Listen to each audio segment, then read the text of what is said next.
નમસ્કાર મિત્રો, જય હિન્દ, વંદે માતરમ. હું રઘુવીરસિંહ ચૌહાણ.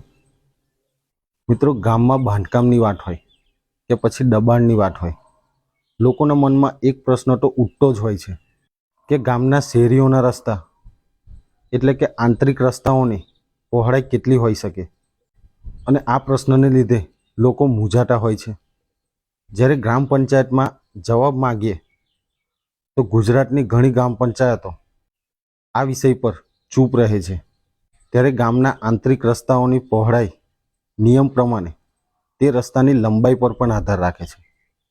જેમ કે 75 મીટર લંબાઈના રસ્તાઓની પહોળાઈ 6 મીટર, 75 થી 150 મીટરની લંબાઈના રસ્તાઓની પહોળાઈ 7.50 મીટર, 150 થી 300 મીટર લંબાઈના રસ્તાઓની પહોળાઈ 9 મીટર અને 300 થી વધુની લંબાઈના રસ્તાઓની પહોળાઈ 12 મીટર આંતરિક રસ્તાઓની પહોળાઈ રાખવાની રહે છે.